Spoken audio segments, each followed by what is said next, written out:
우리의 인생은 돈이 전부인 것처럼 이 세상이 요구한다. 인생은 돈이 다는 아니다. 사람은 돈을 버는 것을 위해 존재하는 것이 아니다. 이런 말들을 들으면 여러분은 무슨 생각이 드시나요? 돈이 인생의 전부일까요? 아니죠. 네, 아닙니다. 하지만 인생의 90% 이상은 돈으로 해결되지 않는 일은 없을 듯합니다. 어떤 분은 건강 잃으면 다 부질없다라고 하시는 분도 계십니다. 네, 맞습니다.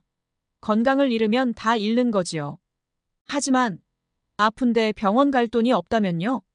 치료가 가능한데 돈이 없어 쉽게 병원을 찾지 못하는 분도 계시고, 내 가족이 딱 한 번 제때 치료만 받으면 완치되는 병도 수억에서 수십억해서 치료받지 못하고 평생을 그렇게 살아야 한다면 어떤 생각이 드시나요? 그럴 때 정부가 기업이 또 다른 천사가 나타나 치료해 주길 바라야 하나요? 아니면 의료보험으로 보조를 해줘야 하나요? 직장을 다니며 월급 명세서를 받으면 건강보험료로 나가는 돈이 많다고 욕하시진 않나요? 돈을 많이 벌고 적고 벌고의 문제를 떠나 경제관념이 없으면 돈을 모을 수도 삶을 제대로 꾸려나가기가 어려운 현실입니다. 돈에 대한 지식은 언제 배우는 것이 좋을까요? 학교 다니느라 정신없는 10대, 아님 취업 준비에 정신없는 20대, 아니면 가정 꾸리랴 직장 다니랴 정신없는 3, 40대일까요? 가장 좋은 건 아마 성인이 되기 전 배우는 게 가장 좋지 않을까요? 하지만 우리나라 공교육에서는 쉽게 돈에 대해 배우지 못하고 있습니다. 그러다 사회생활 첫 월급을 받는 순간부터 플렉스 해버리는 경향이 크죠. 인생 주기를 보면 20, 30대는 학교 다니라 가정을 꾸리랴 정신없고 자산 투자에 관심이 있어지는 건 40대부터인데 은퇴할 때까지 약 25년 정도 남고 무언가 투자해서 성과를 보려면 수년에서 10년 이상이 소요됩니다. 그러다 보니 마음이 급해져서 이것저것 한다고 핑계를 대면서 장기 투자하지 못하고 단기 투자에 몰두하는 경향이 커집니다. 40대에 경제 공부한 사람들은 좀 더 일찍 하지 않았던 것을 후회하시는 분들이 계십니다. 내가 좀 더 일찍 했더라면이라고 후회하는 경우도 상당히 많고요. 10년에서 20년 차 직장을 다니는데 빚만 늘고 사회, 정부 불평만 하고 계시지는 않나요? 누구는 부동산은 투기다, 과열이다 하며 정부를 욕하고 대책 마련을 촉구합니다. 또 다른 누구는 부동산으로 돈을 벌고 경제적 자유를 이루고 살고 있습니다. 주식시장을 보며 주식은 제로섬 게임이다. 소수의 사람만 돈을 벌고 나머지는 돈을 못 번다라고 하며 투기의 한 모습으로만 욕하고 있지는 않나요? 운동이나 게임에서 기본적인 규정을 모른다면 플레이어가 아닌 그냥 관중으로밖에 남을 수 없습니다. 하지만 우리의 삶은 관중으로 남을 수 없고 모든 사람이 플레이어입니다. 원하든 원하지 않든 그 게임에 참여해야 한다는 말입니다. 우리는 자본주의 사회에 살고 있습니다. 가만히 있으면 인플레이션으로 인해 여러분이 가지고 있는 현금은 해가 지날수록 그 가치가 떨어집니다. 시간이 지날수록 돈의 양은 많아지겠지만 좋은 자산은 한정적입니다. 오늘 1,000만 원짜리 자산이 1년 10년 뒤에 1,000만 원으로 그 가치가 그대로 있을까요? 그 자산이 황금알을 낳는 자산이라면 주변에서 가만히 둘까요? 가지고 있는 돈이 부족해서 안 된다. 우리나라 경제가 좋지 않다 등 하지 말아야 할 이유는 넘쳐납니다. 부를 얻고 싶다면 먼저 돈 공부를 시작해야 합니다. 돈의 감각, 부의 감각은 타고난 것이 아니라 길러진다고 합니다. 돈 공부가 중요한 이유는 돈을 공부하지 않고는 여러분들이 원하는 경제적 자유를 얻을 수 없기 때문입니다. 모든 것에도 단계가 존재합니다. 경제적 자유로 가는 단계 중 제일 첫 번째 단계가 돈 공부라고 생각합니다.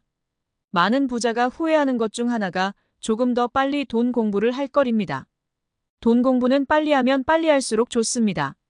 왜냐하면 빨리 하면 빨리 할수록 한 살이라도 어릴 때 경제적 자유를 얻을 수 있기 때문입니다. 빨리 부자가 되는 방법은 없습니다. 하지만 남들보다 조금 더 빨리 부자가 될 수 있는 지름길은 있습니다. 이것이 바로 조금이라도 더 어릴 때 돈 공부를 하는 것입니다. 돈 공부를 함으로써 경제를 알고 투자를 알고 돈의 흐름을 알고 지출 관리를 알아감으로써 부의 추월차선을 탄 것입니다. 그럼 돈 공부를 어떻게 할까요? 돈 공부는 단계별로 하는 것을 추천해 드립니다. 지금 막 시작하시는 분은 먼저 돈에 관한 책을 구매하거나 도서관에서 일정 기간을 집중적으로 수십 권의 책을 봐보세요. 그리고 기록해 보세요. 그렇다고 아주 오래된 역사까지 공부하실 필요는 없습니다. 기본적인 자본주의에 대한 이해가 필요하고 용어에 대해 간단히 설명할 정도만 돼도 충분할 것 같습니다. 중요한 것은 돈을 어떻게 관리하는지 등의 기본 개념을 확립하는 것에 중점을 두시면 될 것 같습니다.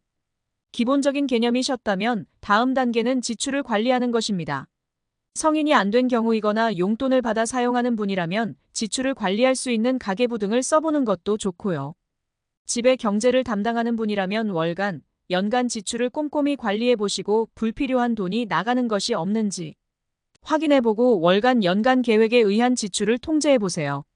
그리고 추가로 부수입을 얻을 수가 있는 방법을 공부해서 실천해 보세요. 지출 관리와 부수입을 통해 종잣돈을 만들고 그것으로 투자를 시작하는 것입니다. 예금이나 적금으로는 부를 이루는데 제한사항이 많은 게 사실입니다. 8대 불가사의라 했던 자본주의 복리를 이용한 투자를 진행하여야 좀 더 빠르게 부자가 될 수 있습니다. 현대사회에서 생존하기 위해 반드시 알아야 할 것이 바로 자본주의입니다. 똑똑하고 직업적으로도 큰 성취를 이룬 사람이 금융문맹인 경우 종종 목격하거나 뉴스를 접합니다. 대학 교수, 변호사, 경찰 등등 똑똑한 사람들이 금융에 관심이 없는 경우가 있습니다. 자본주의 사회에서 금융문맹은 글을 읽고 쓸 줄 모르는 문맹과 마찬가지이며 결국 피해는 본인이 받습니다. 우리는 죽을 때까지 자본주의 체계에 살아갈 겁니다. 자본주의를 공부하지 않으면 경제적 자유 달성은 힘들지 않을까요? 금융을 모르면 온 집안이 대대로 가난해지고 국가 또한 성장할 수 없습니다. 그동안 돈에 대해 제대로 배우지 않았던 이유는 사회적 분위기 탓이 컸던 것도 사실입니다.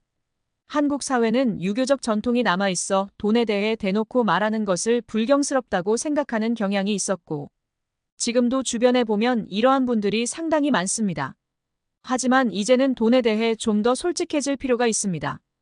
돈에 대해 스트레스받고 걱정하면서 돈 공부를 하지 않는 것은 모순이다. 인식 변화에 맞게 금융 교육도 체계적으로 해나가야 한다. 자본주의 사회에서 금융 문맹은 문맹이나 마찬가지입니다. 사람 대부분은 학업을 지속하는 것, 좋은 직업을 갖는 것, 사회적 지위를 얻는 것 등에 관심이 있지만 돈 공부에 관해서는 관심밖에, 아니 어쩌면 마음속으로는 돈이 더 중요하다는 것을 인지하고 있었지만 그것을 드러내놓고 말하지는 못하고 돈 공부 이외의 것만 관심 있는 척 하지 않았을까요?